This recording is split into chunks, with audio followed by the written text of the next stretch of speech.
بسم اللہ الرحمن الرحیم۔ السلام علیکم ورحمۃ اللہ وبرکاتہ۔ ناظرین، کیسے ہیں آپ؟ خیریت سے ہیں؟ ٹھیک ہیں؟ اللہ کریم آپ پر، ہم پر، سب کے حال پر رحم فرمائے۔ اللہ کریم ہماری دین و دنیا آخرت بہتر فرمائے۔ آج ہم ایک اور اہم موضوع پر آپ سے بات کریں گے، اور وہ موضوع اس طرح ہے کہ جیسے کہ ہم ایک کلپ دیکھ رہے تھے جس میں ریحان طارق صاحب اور جو ہمارے 103 دن قید میں رہ کے آنے والے حضرت تھے، جو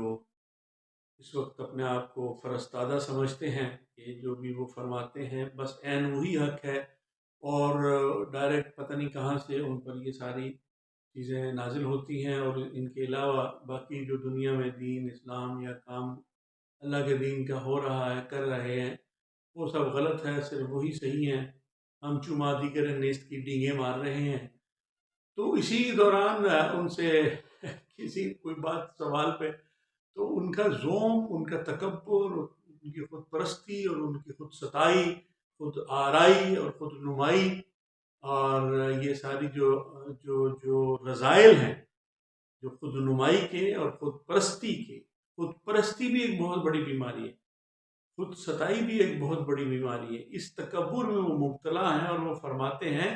کہ میری تصویر جہاں لگ جاتی ہے لوگ وہاں دیکھنے لگ جاتے ہیں۔ تو اندازہ لگائیں آپ کہ جس شخص کے دماغ میں، جس کی سوچ میں اتنا تکبر بھرا ہوا ہوگا، جس کا گفتگو کا انداز نہ بڑے کو دیکھتا ہے، نہ چھوٹے کو دیکھتا ہے، نہ وہ یہ کرتا ہے نہ وہ کرتا ہے، نہ کسی کی عزت کا نہ احترام کا، جبکہ ہمارا دین تو ادب کا نام ہے، عزت کا نام ہے، احترام کا نام ہے، اور حفظ مراتب کے ساتھ بات کرنے کا۔ ادعو الی سبیل ربک بالحکمت والموعظۃ الحسنہ وجادلہم باللتی ہی احسن۔ تو یہ ہمارا دین ہے، قرآن یہ کہتا ہے۔ تو اب اگر دین کو بتانے والا، بتانے کا نام لینے والا، اب کسی زوم کا شکار ہے، کسی تکبر کا شکار ہے، اور اسی تکبر کے اندر وہ گفتگو میں ایسا انداز اختیار کرتا ہے گویا کہ وہ ایک ڈکٹیٹر ہے، گویا کہ وہ ایک فرستادہ ہے۔ اللہ تعالیٰ جو فرماتا ہے کہ یہ فرمایا کہ آپ لوگوں کے ساتھ نرمی سے، محبت سے، اخلاق سے، پیار سے پیش آئیں، تو ان کی توہین، ان کی تذلیل، ان کی تضحیک والا انداز آپ کا نہیں ہونا چاہیے۔ تو یہ جو رویہ ہے، یہ تو توہین و تذلیل و تضحیک سے تو ہمارا دین ہمیں کفار اور مشرکین اور بت پرستوں کی توہین سے بھی روکتا ہے، کیونکہ بحیثیت انسان تو وَلَقَدْ كَرَّمْنَا بنی آدم، تو سب کی عزت اللہ نے بنی آدم کی حیثیت سے جو اللہ نے عزت عطا فرمائی ہے، اس کا بھی پاس رکھنے کا حکم ہے، وَلَا تَنَابَزُوا بِالْأَلْقَابِ کا بھی۔ اور پھر ایمان کا فیصلہ تو اللہ نے کرنا ہے قیامت کے دن۔ تو قیامت کے دن کے جو معاملات ہیں، وہ یہاں پہ کوئی اپنے آپ کو قیامت کا نمائندہ سمجھ کر اور یہاں پہ فیصلے کرنے لگ گیا ہے کہ کون ایمان والا ہے اور کون ایمان والا نہیں ہے، اور اس طرح اور اس طرح۔ تو کل ہمارے ایک بہت پیارے عزیز بھائی، ہمارے جو قریبی ہیں، تو انہوں نے ان کے کچھ کلپ بھیجے، ایک آدھ دیکھا تو بڑی بڑی تکلیف ہوئی۔ مجھے لگا کہ شاید وہ بھی ان حضرت سے متاثر ہو چکے ہیں، اور ان کی شاید شاگردی میں داخل ہو گئے ہیں۔ اس سے پہلے وہ ہماری مریدی میں شامل تھے، امید ہے ہماری مریدی میں ہی ہوں گے۔ تو خیر، ہمیں تو کوئی وہ اتنا شوق نہیں ہے مریدی کا، یا یہ تو ایک بیعت کے بارے میں، مریدی کے بارے میں، پیری کے بارے میں پھر کسی وقت انشاءاللہ ہم تفصیل سے بات کریں گے، اور اس کو عقلی نقلی قرآن اور شرع کی روشنی میں آپ کی خدمت میں اس کی تفصیلات پیش کریں گے۔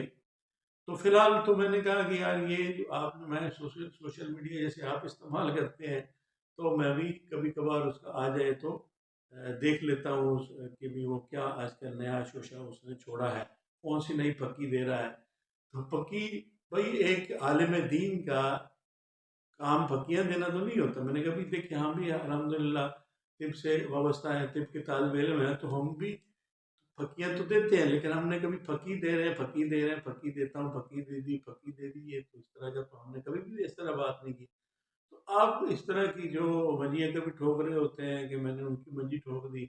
میں نے ان کو پکی دے دی، تو یا تو آپ بھی کیا ہے بسوں میں جو آکر ہوتے ہیں، پہلے آپ کو پتہ ہے کہ ابھی پتہ نہیں، اب تو کافی عرصہ ہو گیا بسوں میں سفر نہیں کیا ہے، پہلے سفر کرتے تھے تو بسوں میں کوئی نہ کوئی آ جاتا تھا کہ یہ آنکھوں کا سرما لے لیں، یہ معدے کی پکی لے لیں، یہ قبض کی دوائی لے لیں۔ تو یہ صاحب شاید اسی ذہنیت سے متاثر ہیں اور پھکیاں دیتے ہیں، اور یہ کبھی کبھی وہ لوہارے ترخانہ کرنے شروع کر دیتے ہیں، منجیاں ٹوکنے شروع کر دیتے ہیں۔ تو چونکہ بیسیکلی ان کی وہ تربیت نہیں ہوئی نا، وہ تربیت ہو انسان کی، وہ تربیت، تعلیم، علم جو ہے وہ حاصل کرنا اور چیز ہے، اور تربیت جو ہے یہ اور چیز ہے۔ تربیت بزرگوں کی خدمت میں ماں باپ کو دیکھیں، جیسے وہ بابوں کو نعوذ باللہ کنڈیم کرتے ہیں، تو اس طرح کا رویہ تو ایک باشعور آدمی تو کبھی بھی نہیں کرتا۔ انسانوں کے بغیر تربیت ہو سکتی ہوتی تو نہ تو ماں باپ کا ادارہ اللہ تعالیٰ بناتا، نہ اللہ تعالیٰ نبیوں کو بھیجتا، نہ فخلف من بعدہم خلف، یعنی ورث الکتاب، جو کتاب کے وارث ہیں وہ پیدا کرتا۔ تو کتاب کے بارے میں بھی انشاءاللہ کون سی کتاب اور کتابی بابی جو انہوں نے بنایا ہوا ہے، اس پہ بھی انشاءاللہ ڈیٹیل سے بات کریں گے۔ اگر آپ تحمل سے تھوڑا سا یعنی برداشت، تھوڑا سمجھنے کی نیت سے، ہم ان کی بھی توہین نہیں کریں گے، ہم کسی کی توہین نہیں کرنا چاہتے، تو ورنہ تو ہماری قوم کا عمومی مزاج تو یہی ہے کہ ہم ایسے ہی لوگوں کو پسند کرتے ہیں جو دوسروں کی عزت کو اچھالتا ہے، کیونکہ خود کی جس کی عزت نہیں ہوتی وہی دوسروں کی عزت کو اچھالتا ہے۔ جس خود کی عزت ہوتی ہے، عزت والا بندہ عزت کی قدر کو جانتا ہے، سمجھتا ہے کہ عزت کس کو کہتے ہیں۔ پھر وہ جب ایسی بات کرنے لگتا ہے تو اس کو احساس ہوتا ہے کہ اگر میں کسی کی عزت نہیں رکھوں گا تو پھر میری بھی عزت نہیں ہوگی، جبکہ عزت دوسروں کو عزت دیں گے تو پھر آپ کو ٹرن اراؤنڈ ہوگی، آپ کی عزت، آپ دوسروں کو عزت دیں گے تو آپ کو بھی عزت ملے گی۔ آپ کو دوسرے عزت دیں یا نہ دیں، لیکن اللہ رب العالمین آپ کو عزت ضرور دے گا کہ اس بندے نے میرے بندوں کی عزت کی، میرے بندوں کی۔ دیکھیں، اگر تو اس طرح جو لہجہ اور انداز ان کا ہوتا ہے، اس کی اجازت ہوتی، اس کی گنجائش بھی ہوتی، تو اللہ کریم اس کا ذکر اپنی سچی کتاب قرآن حکیم میں اس طرح ان الفاظ میں نہ فرماتا، لا یسخر قوم من قوم عسى ان يكونوا خيرا منهم ولا نساء من نساء عسى ان يكن خيرا منهم، عورتوں کو بھی مخاطب فرمایا، مردوں کو بھی مخاطب فرمایا، ولا تنابزوا بالالقاب بھی فرمایا کہ برے ناموں سے نہ پکارو۔ تو کوئی عالم دین، اب میں وہ الفاظ بھی نہیں بول سکتا، کسی کا نام بھی نہیں لینا چاہتا کہ وہ کس طریقے سے، اب اس طرح کی جب باتیں ہمارے لوگ یا ہمارے جو مخالف دین دشمن لوگ ہیں وہ دیکھتے ہیں، تو پھر وہ یا دہریے ٹائپ یا اس طرح کے جو لوگ ہیں،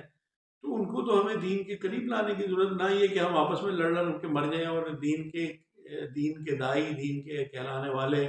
داڑیاں، ٹوپیاں، امامے باندھ کر اور یہ سارا کچھ کر کے، اور ایک داڑھی والا دوسری داڑھی والے کو، ایک اس امامے والا اس امامے والے کو، اور اس ٹوپی والا اس امامے والے کو، اور یہ امامے والا اس داڑھی والے کو، اور ایک بغیر داڑھی بغیر ٹوپی، اس طرح کو کنٹرول کرنے کی ضرورت ہے۔ دین کا دائی جو ہوتا ہے وہ انتہائی ذمہ دار آدمی ہوتا ہے، اور اس میں دین کا دائی وہی شخص بن سکتا ہے جو اپنے آپ کو مائنس کر دے، جو مائنس نہیں کر سکتا اپنے آپ کو، جو دین کی بات بتاتے ہوئے میں نے یہ کہا، میں نے یہ پکی دی، میں نے وہ کہا، میں نے یہ کر دوں گا، میں نے وہ کر دیا، میرے اتنے فالوور ہو گئے، میری تصویر نہ لگائے تو لوگ ویڈیو نہیں دیکھتے۔ نارمل آدمی تو اس طرح کی بات نہیں کر سکتا، اور نارمل سے بھی ایک درجہ آگے ایک دین کا دائی کا درجہ ہوتا ہے، جو انتہائی محتاط گفتگو کرتا ہے، انتہائی سوچ سمجھ کر، انتہائی عزت اور احترام سے، ادب کے دائرے میں رہتے ہوئے، اور قرآن و سنت کو بیان کرتا ہے، اپنی پھکیاں بیچ میں نہیں دیتا، اپنی منجیاں نہیں ٹوکتا، اپنے وہ تیسے اور وہ ہتھوڑیاں نہیں چلاتا، اپنے وہ جو اس کے جو ٹول ہیں، جو ان کو استعمال نہیں، دین ان ٹولز کے نام پر استعمال کرنے والا ایک دین اللہ کا دین ہے، اور اللہ نے اس کا ذمہ لگا دیا ہے۔ جو کر رہا ہے اور جو اس میں اپنے آپ کو ڈال کے پھر باتیں کرتا ہے، یہ اللہ کو جواب دہ ہے۔ لیکن جس طرح نوجوانوں کے، لوگوں کے اخلاق کو متاثر کیا جا رہا ہے، یہ یقیناً قابل مذمت ہے، کنڈیمیبل بات ہے۔ اس کو آپ بھی کریں اور ان صاحب تک بھی یہ بات پہنچائیں کہ بھی آپ اپنے رویے میں ایک شائستگی، ایک نرمی، ایک متانت لے کے آئیں۔ آپ دین کے دائی بنیں۔ آپ اور کوئی الفاظ بول کر میں ان کی شان میں بھی گستاخی نہیں کرنا چاہتا، اور نہ ہی اپنی تربیت کو خراب کرنا چاہتا ہوں۔ اللہ تعالیٰ ہمارے اعمال کو درست فرمائے۔ اللہ تعالیٰ آپ کے اعمال کو بھی، ہمارے سب کے اعمال کو درست فرمائے۔ اللہ تعالیٰ ہمارے اخلاق کو درست فرمائے۔ اللہ ہم پر سب پر رحمت نازل فرمائے۔ آپ ہمارا چینل سبسکرائب کر لیں، لائک اور شیئر کر دیں۔ السلام علی من اتبع الہدی۔